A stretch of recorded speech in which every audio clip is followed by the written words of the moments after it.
Madara Uchiha não é apenas um vilão.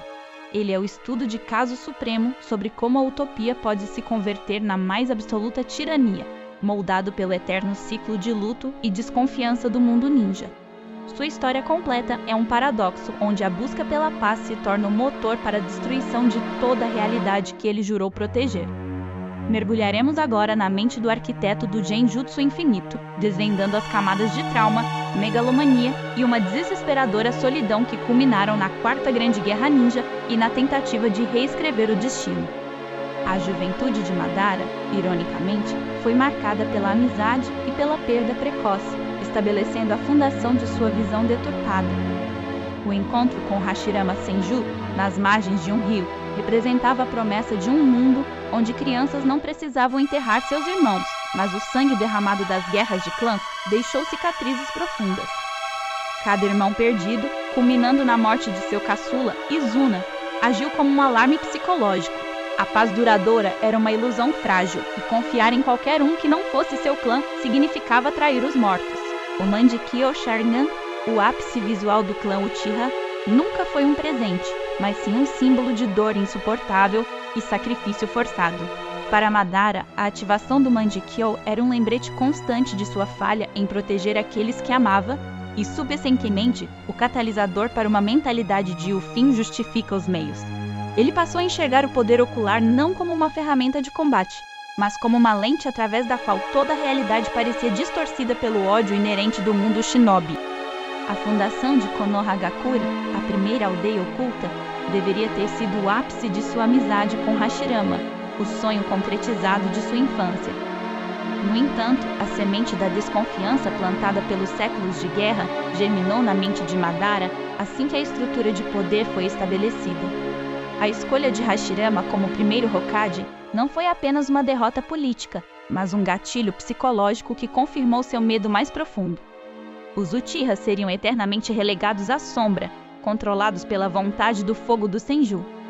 O ponto de não retorno de Madara reside na releitura da Laje de Pedra, um artefato do clã Uchiha supostamente escrito pelo Sábio dos Seis Caminhos, mas na verdade alterado por Zetsu Negro. Ao interpretar que o sábio via o Genjutsu Infinito como a única salvação para o ciclo vicioso de ódio, sua paranoia se cristalizou em messianismo. Ele não estava mais lutando pela hegemonia do clã Uchiha, mas sim para cumprir uma profecia cósmica, elevando seu ego a um nível divino de responsabilidade global. A deserção de Madara de Konoha não foi um ato de raiva impensada, mas o resultado lógico de sua análise. Se a paz construída por meios humanos estava destinada ao fracasso, ele precisava de um plano que transcendesse a humanidade. Sua batalha final no Vale do Fim contra Hashirama foi menos um confronto pessoal e mais uma performance dramática para o mundo, um sacrifício simulado que lhe permitiria operar nas sombras, acumulando poder e desvendando os segredos do Dez Caudas. A maior evidência da sua genialidade estratégica e frieza psicológica é a engenharia de seu próprio renascimento, um plano que se estendeu por décadas além de sua morte física.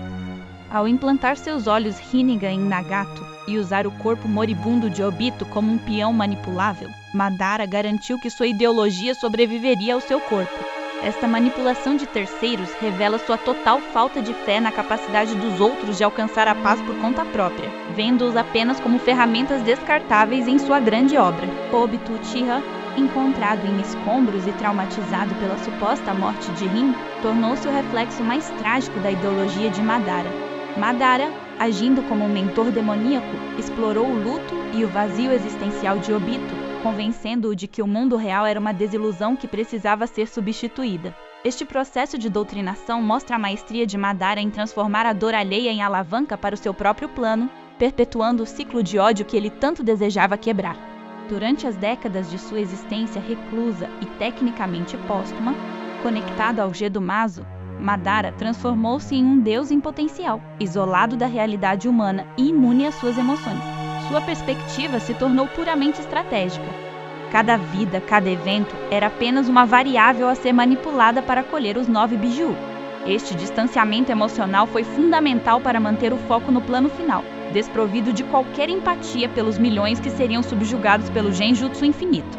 O retorno de Madara via Edo Tensei durante a Quarta Grande Guerra Shinobi foi o clímax da sua arrogância e a prova de sua convicção.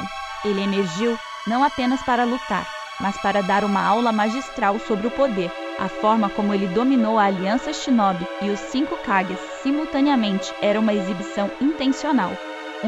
Eu avisei cósmico, demonstrando que a paz alcançada pela colaboração dos vivos era inerentemente inferior à paz imposta por sua vontade. A batalha contra os 5 Kages é crucial para entender a profundidade da sua desumanização. Madara não lutava com ódio, mas com desdém, tratando seus adversários como insetos irrelevantes que tentavam impedir a inevitabilidade de sua visão. A sua utilização do Susanoo perfeito, uma manifestação de sua vontade inabalável, e do Rinnegan, simbolizava que o poder não era mais uma ferramenta, mas uma extensão de seu próprio ser messiânico. O momento em que Madara finalmente recupera seu corpo e se torna o Jinchuriki do 10 Caudas é a realização de sua fantasia de onipotência. Ele não buscava mais a vitória, mas a transcendência, a fusão com o poder primordial para se tornar o sábio dos 6 caminhos moderno. A obsessão pela forma e pelo poder físico mostra que, no fundo, ele era movido por um desejo de nunca mais ser fraco, de nunca mais perder um ente querido para a crueldade do mundo. O lançamento do Tsukuyomi Infinito é o ponto onde a análise psicológica atinge seu ápice. Não é um plano de dominação, mas um mecanismo de fuga global.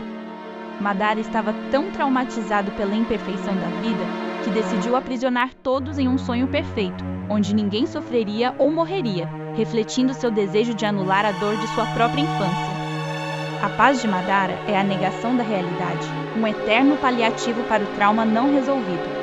A ironia final da saga de Madara reside na traição orquestrada por Zetsu Negro, o servo de Kaguya Otsutsuki, que o usou como um meio para ressuscitar sua mestra.